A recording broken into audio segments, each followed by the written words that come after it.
So we are going to continue our around the world travel with expert guides to WEPs implementation, and we'll hear how companies and civil society and coalitions are changing business as usual and social norms in the process. I'd like to now invite my panel to please come up and take their seats here. Gina Smith, Nicole Malik, Jazem Kachesi, and Maureen Kilgore. If I could request you all to please come up. Just, yeah, anywhere. Don't worry about.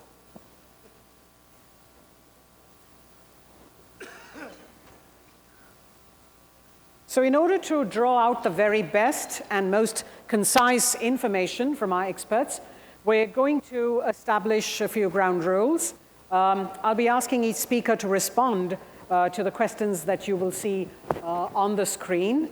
And we'd want to compare implementation apples to apples and get insight into what lies ahead. It'll also help us focus the audience response as well. So if our speakers are all ready, right, so we'll begin with Gina. In a company comprising so many individual houses, 70 in all, in 6 sectors, many of them known names, fashionable names, different sectors. You've got fashion, perfume, jewelry. Why was it important for all parts of the company to come on board with WEPs across all lines and locations? And what was Louis Vuitton's game plan to do this, and why? Well, first of all, thank you very much for having me here. I'm excited to be here on such a We're not able to hear you. topic. Yes. Go ahead, go ahead. Okay. Is that better? We'll increase the volume as we go. Okay. So just a little bit of background information. So LVMH is a global group that's headquartered in France, and we have 130,000 employees. And of those employees, 74% are women, and approximately 63% are managers and executives. And of course, as you can imagine, our products and services are predominantly created for and delivered to women.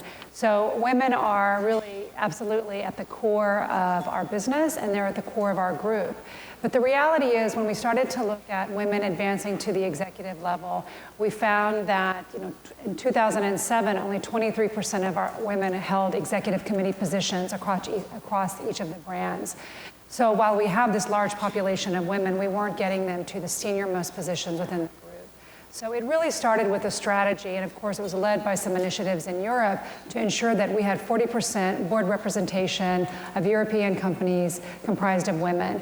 And we've transferred that to our group to say we want to have 40% of the executive committees of each of our brands, because all of these brands do have their own individual executive committees. We want to have at least 40% of those positions held by women. So in 2007, we set an objective to reach 40% by 2015. Which we did not achieve. We achieved 38%. And the WEP, so the background is that women have been an incredibly important part of our business from a business strategy and from employee. I mean, they're the core of our talents. 85% of the new employees to the group last year were women. So it's a critical population for us to engage, retain, and develop within the group for the future. The WEPs allowed us to really make this very firm commitment as a group and also hold our CEOs accountable. So not only are we going to talk about this, and are we going to measure it on a KPI, which of course we do, which I'm happy to share details on how we do that, but most companies do that, as we know. What we wanted to do was actually mandate at the group level, and we're a very decentralized organization, and we have sort of a hands-off day-to-day management style, so it's actually quite rare that we would do something like this. But it's such an important initiative for us. So led by our global head of human resources, Chantal Gamperlet, and Mr. Arnaud, our chairman and CEO, we supported the WEPs and had each of our 41 CEOs and big CEOs and major brands sign the WEPs starting in 2014. And then in 2015, we also have 9 businesses that are headquartered in North America. So we had each of our CEOs here sign these WEPs. And we're holding them accountable. So just as an example, we have an annual succession planning process, which is quite rigorous because we have 2,000 top positions that we absolutely monitor, but the number extends that, again, in order to get people to the next level. And as part of this, there's a very rigorous format that includes, sort of looking at the business strategy, the implications from an HR strategy, and then what are your plans? And then we look at all key positions as well as all key talents, and we map out the succession. And a part of that, and this process goes all the way up to Mr. Arnaud, and a part of this, we now have required that each of the brands submit their actions toward the WEPs, and all of the deliverables, all of the actions, and all of the results. So on an annual basis, they have to report back to us at the group level what each of them are doing in support of the WEPs, both from an internal standpoint, but also from an external standpoint as well. And happy to share another point. We have many different things going on at the group level, from a holding company perspective, as well as across each of our brands. Right. From a luxury company to one that provides the temporary shelter materials for refugee camps, insecticide-treated bed nets and solar products for the humanitarian and development community.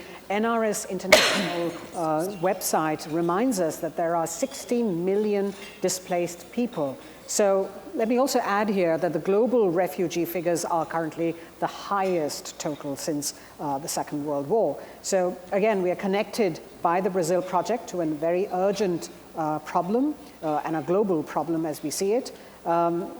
We also see how business partners for gender equality can actually play out in this harsh condition that exists around the world.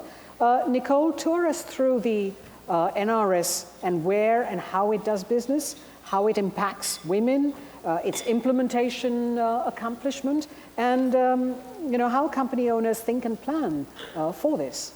Sure, great, thanks. That's a perfect introduction. I think it's great to see the comparison of how WEPs can be used in two very different countries. So NRS International is a Pakistani family company. It's privately held. And we employ about 6,000 people in Pakistan, where we manufacture all of our goods. And then we're headquartered in Dubai, which is the largest hub for humanitarian relief. I should say to your point that we sent more blankets to Greece for refugees than anywhere else in the world.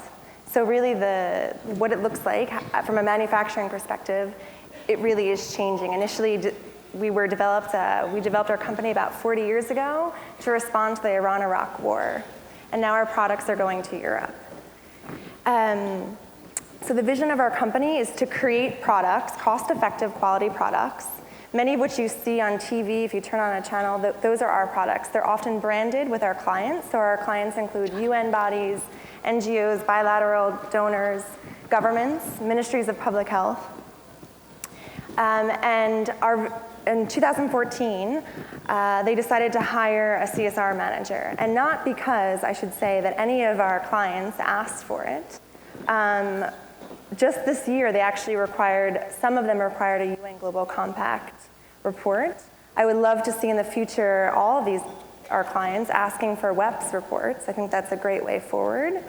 And sort of the way that we look at how we can implement WEPs is twofold. So first, we look at the manufacturing side. So how many women can we employ in Pakistan? The gender index, the reports are out there of how difficult it is for women to enter the workforce in Pakistan. So initially, husbands were bringing their wives to work, and that's how we started employing women. And then when we acquired a new company, we said, listen, we're going to make a female set-aside company, unit, just because it was like the nice thing to do, not because it made business sense at the time. And then when we started talking to the women, they requested, we were like, oh, we'll give you literacy training, we'll give you transport. They said, no, we want business skills training. We want to be better than the men. So that made us rethink of how we strategized and empowered women.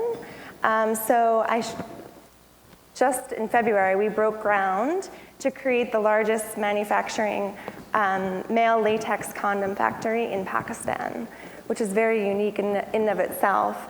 And by 2020, we hope to employ an additional 6,000 people. And I'm grateful to say that WEPs is now going to be used throughout the entire implementation of setting up this factory and what it looks like and how we do our charitable donations and our CSR campaigns.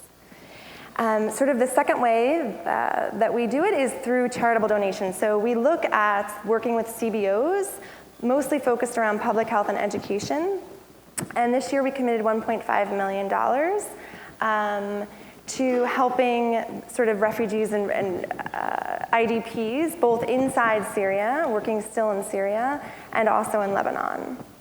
So in the future, we hope to sort of use the momentum of this to create new products. So we've, going from empowering a woman through a job to make a product to empowering women using the product, we're really hoping to create that linkage and stronger linkage. We've done some stuff around post-Ebola recovery, around solar medical kits. So we're hoping to do more of that this year. And we also made a further commitment to launching a scholarship program for $250,000 based in Pakistan. So even though we're fairly small and unique in what we do, we have really a global reach. So if any of you are interested, we're always looking for new partnerships. While we are based in the Middle East, we really hope to expand our work. Yeah, thank you, Nicole. It's really fascinating to go behind the scenes and figure out what's going on. And there is another very interesting tool between from my country to your country. There is this cell phone, which is really spanning the world, a tool that can give access to information to families and markets, information from families to the markets and vice versa. Much has been written about the potential of the mobile phone and how it can empower women. So we're happy to have Gisem here from Vodafone Turkey, who will give us actual examples of women's empowerment and gender equality via the cell phone. Gisem? So thank you. As Vodafone Turkey, with a dual responsibility vision, we value our social investments as much as we value our commercial investments. And with this understanding, we developed an inclusive business model to improve women's lives. And this program is called actually Women First. And we developed it in collaboration with relevant ministries and also relevant NGOs like KAGİDER, the Association of Turkish Entrepreneur Women. Until today, the program, more than 600,000 women have benefited from the program. Let me give you some concrete examples regarding the program. Women First in Entrepreneurship actually provides trainings on entrepreneurship and also technology and also handcraft to promote women's economic empowerment. The other angle is that Vodafone Women First advertising service enables women to sell their handcraft product on a popular e-trade platform. The products like I'm wearing today, that's those red flowers that is actually produced by our ladies there and was sold at the first Women First advertising service. And the other angle is that Vodafone Angel stores, which actually are Vodafone stores, which are managed and run solely by women. And we have 9 of them across the country, across Turkey. And Women First information services, we provide women some tips and tricks for their lives, be it for the personal care of them or for child care. So actually also last but not least is the app that I would like to touch here, is the effort that we put against domestic violence. We developed an app, an application called Easy Rescue, which helps women to easily reach emergency numbers and also 3 predefined numbers. And when they send, they also can send their locations through an SMS. And it already reached nearly 300,000 women in Turkey. So this was just a brief summary, what we have developed, what we have reached under the Women First program in Turkey. And let me show you a success story we created from our program through a video. Can we watch the video, please?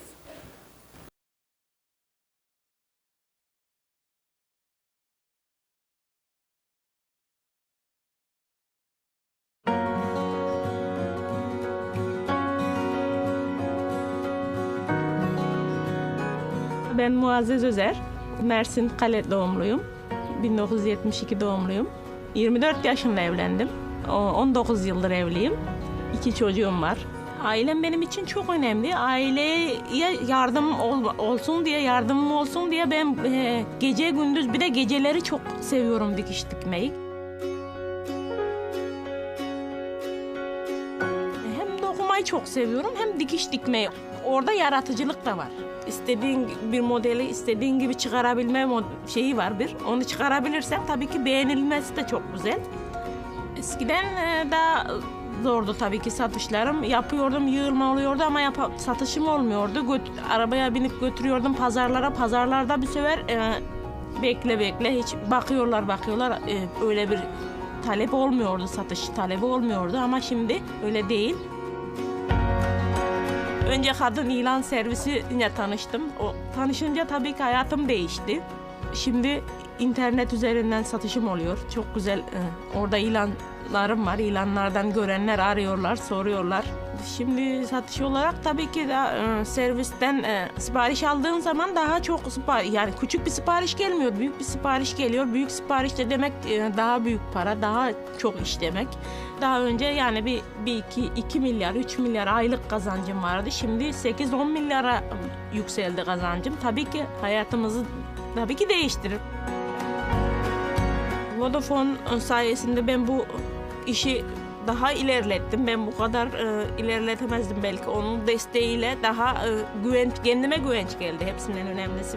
Çok güvençle yaptığım için ilerilerde iyi olacağını düşündüğüm için, çok güzel şeyler çıkaracağım için hep iyi yapmayı düşünüyorum.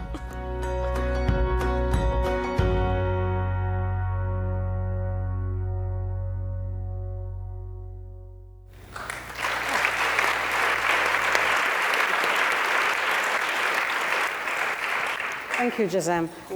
I see a lot of synergy between what Nicole and Enaris shared with us, as well as with Michael Kaufman, who you heard from earlier, and the gender-based violence breakout session here. So, every now and then it's really important for us to kind of just zoom back and, take the camera back and change the focus, as it were, to bring in the academics, on the developments that we're seeing regarding gender, regarding business and the workplace. And this also helps in shaping the business worldview of those all-important millennials, their business and management training, should not be gender biased, should not be blind or neutral, but gender-based and really gender sensitive. So, Maureen, we're going to change, direction here a little and diverge from our established questions.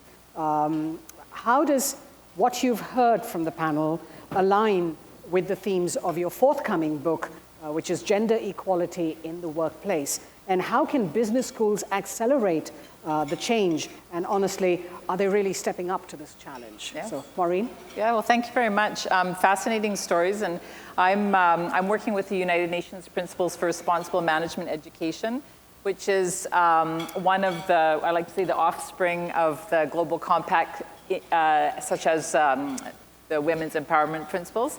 And one of the stories that we're hearing here are, I think, evidence of the interconnectedness of issues. You have violence against women, you have refugees, you have women in the workplace leadership. So one of the things we do as a working group with this Principles for Responsible Management Education is we try and bring attention through research and action and knowledge diffusion to how these issues are very interconnected. So one of the things we've just done is publish a book on gender equality in the workplace. And I just wanted to give you a sense of the range of issues that we work on in universities and doing research on. We've got case studies on information technology companies in Belgium that achieve gender equality without having an explicit goal to do that. We've looked at Cargill in Zambia, looking at issues of women empowerment in the workplace. We try and explore pioneers and leaders. So we've got stories on childcare, in-house childcare issues. What's also important is, for a lot of the companies that we research, is looking at the causes of gender inequality outside of the workplace, because it's not just workplaces that are responsible for gender inequality, it's actually the society at large. So I think that goes along with what some of these panelists have said.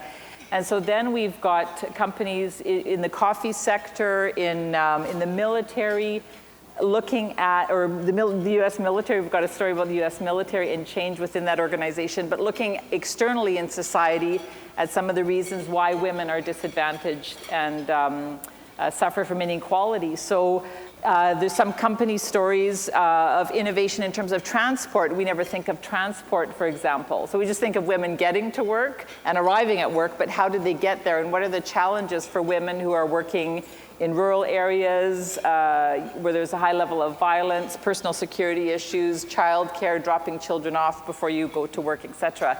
So there's some interesting stories there, and all of these stories are used to sort of push us beyond what we kind of have tended to talk about, which is really women in the workplace and, you know, diversity issues within established organizations. We also have an interesting story written by a woman priest in the Church of England, and when we first got her submission, we thought, well, this is sort of interesting. Is this really what we're about? And she drew attention to the fact that women's bodies are highly sexualized. And as a priest, it really brought into you know, a sharp relief that she's a female religious leader in a society where women are supposed to be sexualized, their bodies are sexualized. So how do we deal with that? And what organizational issues can we use to address those things?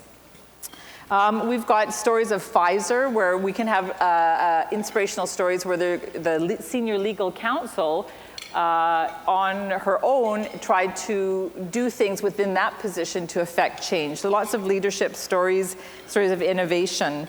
I think, you know, I just want to conclude by saying that the key messages for us from the Prime Working Group on Gender Equality is that we need to think in terms of partnerships. And the Women's Empowerment Principles is an example of cross-sector partnerships. We've got all sorts of different organizations. We've got civil society, we've got unions, women's groups, and governments involved in this initiative. So that's what we would call a cross-sector partnership.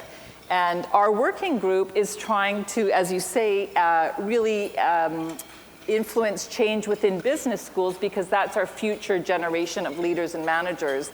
And it's not easy. So we share some of the challenges, or all of the challenges that you're facing in your organizations within our own institutions. It's a really hard nut to crack, but we're determined to do that. One of the things, just in closing, I would like to draw attention to the importance of partnerships. And the executive director, the new director of the Global Compact, Lise Kingo, mentioned yesterday and is, I guess, in her new role, really wants to focus on bringing together the Global Compact and all of the little offspring of the Global Compact, like the Climate Change Initiative, Women's Empowerment Principles, the Principles for Responsible Management Education. And we want to really involve the business community in those initiatives. So these are incredible resources. I would say Prime is a great resource. We've got thousands of researchers willing to work with you as partners to really push these issues forward. So I would encourage any of you who are interested in doing that to contact us, the UN, the WEPs team. So thank you very much. Thank you, Maureen. I know there's food in front of you, and it's really interesting and enjoying your lunch, but you know, we've got a fantastic panel here who's really hungry. They haven't eaten anything. But you know, this is the time for you to share your thoughts or ask your questions. My request remains the same. Keep it brief. Hopefully, you have enough to discuss with them. So they've lots of innovations that have taken place here. So while you're enjoying your meal, I'm hoping that you would also have some questions for our panel. Please, if you could walk up to the microphone, please. Thank you. Thank you. Arif Zaman from the Commonwealth Business Women's Network. And I'd have to say to the WEPs team, success at this event has to look like more men being here. We have very few men here. Joe, that's something we need to work on, I think. A question, Nicole, to you about Pakistan. I think it's very interesting, the work that you're doing there in terms of how you're operating, how you're scaling up. My question to you is, the women that you are, particularly on the business skills side that you talked about working with, to what extent are you looking at strengthening their ability and opportunity to do trade internationally?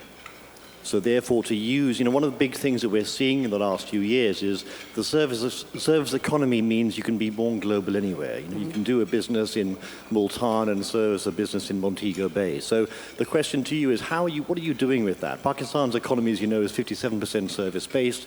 You're working with women in that economy. To what extent are you helping them to take their products international using the service economy dimension? Thank you. Interesting, yeah. Sure, good question. Well, we currently trade internationally. I think what we haven't done, though, is actually look internally into the market in Pakistan. And then also just increasing, the garment manufacturing has gotten a bad name. And we're really working towards bringing more jobs with dignity for women. So creating more women-friendly spaces, creating transportation. We just opened up a hospital. And then also creating new products to look internally at the market. So we're looking to bring more solar products into Pakistan. Yes. Hi, I'm Sandy Ward from Veritas.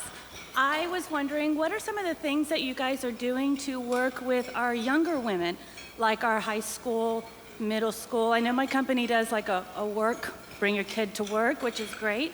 But I'm really looking for what we're doing to hit that high schooler to get them more engaged.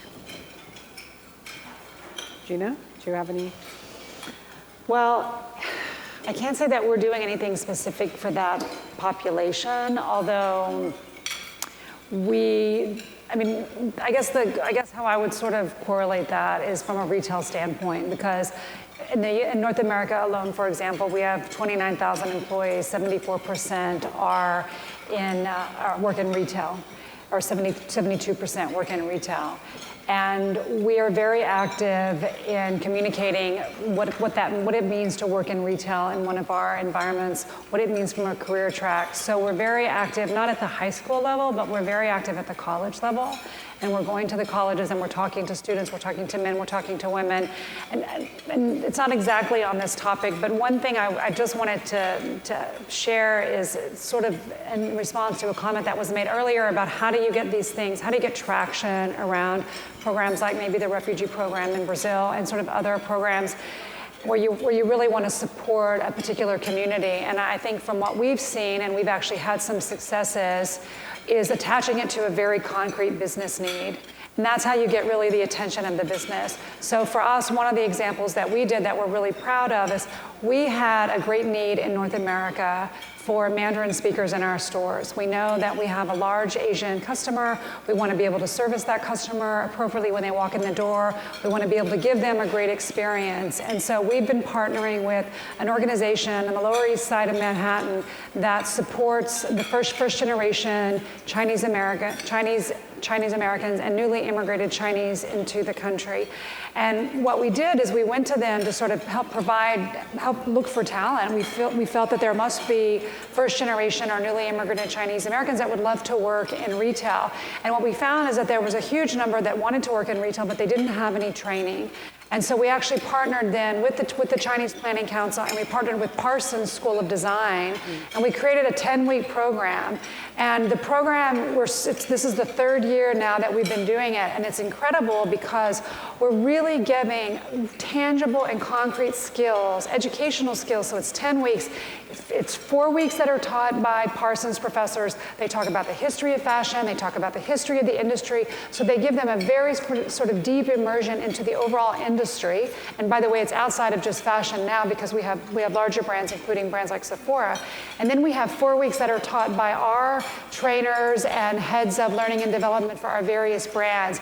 And we touch on everything such as interviewing skills, grooming, presentation skills, selling skills. We give them all of the basics. And then there's a 3-week internship where we pay them, and then we place every one of these students into our store. And by now, after doing this 3 years years in a row. It's a small number because what we do want to do is make sure that we can actually hire the students. But we've had about 80 students that have gone through this program, and many of them are young, and the majority of them are women, no surprise. And we've placed over 70% in our stores. And by the way, these were people that were living in poverty when we started working with them. And the Robin Hood Foundation came in as a partner because the goal is, of course, to alleviate poverty. And we've tripled the salaries of these employees. But the way that we were able to really get the traction is because we had a concrete business need. We needed these employees. And by the way, the employees that are not working for us are working for other employers. We marketed this throughout the region because we wanted to provide visibility so that all of the students that went through this program would get hired.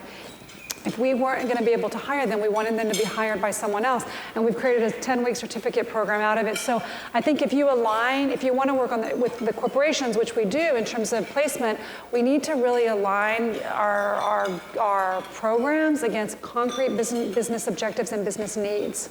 I think that's wonderful, and I think as I'm raising my Girl Scouts that are getting ready to go to college, it's so important for them to see their fellow sisters in Pakistan and Turkey, and to understand, even though they're really connected on their phones, they see it as competition instead of an opportunity to see it as collaboration. Right. So thank you, women, for doing those things. Yeah. And also, as you've now mentioned about Turkey, we are also running a program, especially for business schools, for the high school kids, and what we are doing is actually we are giving them the opportunity to visit us in the company. We are running a kind of an orientation day for them, and these are especially the business schools that are much more focused on technology, so that we give them the opportunity to meet with their potential colleagues when they come up and work with us one day.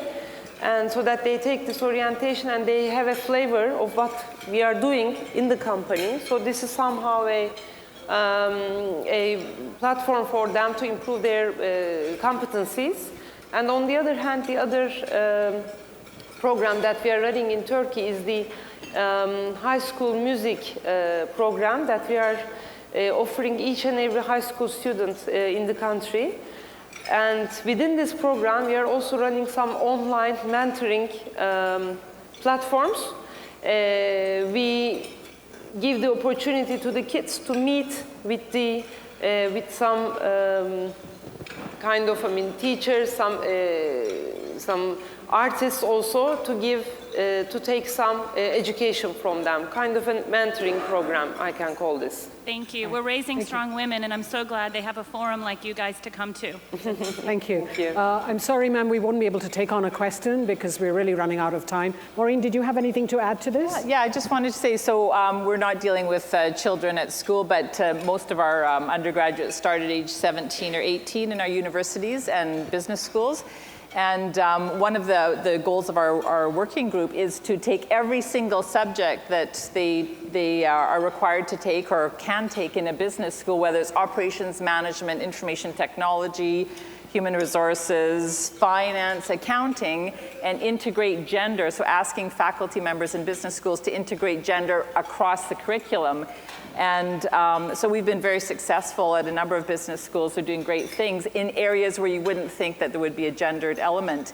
And one of the things we do also is encourage each individual faculty member of the Prime Network to integrate gender into all of their subject matter. So while I'm here in New York, my students in my business ethics course, last week we spent the whole week talking about the women's empowerment principles. And while I'm away, they're all working on their assignment, which is picking company signatories or people that have committed to the WEPs and the Global Compact and analyzing their corporate responsibility reports against the 7 principles to see what kind of progress there is. So I get to go back tomorrow and I'll know what you're all up to. But that's one way of kind of training our next generation of leaders, and they're young enough, so hopefully it makes a difference. So. Right. Thank you so much for your thoughtful questions, for the hard work and commitment that you're putting into this and really multiplying the waves, as it were, to make this a fierce amount of energy for change. I know that all of you are enjoying your lunch, but a big round of applause for our panelists.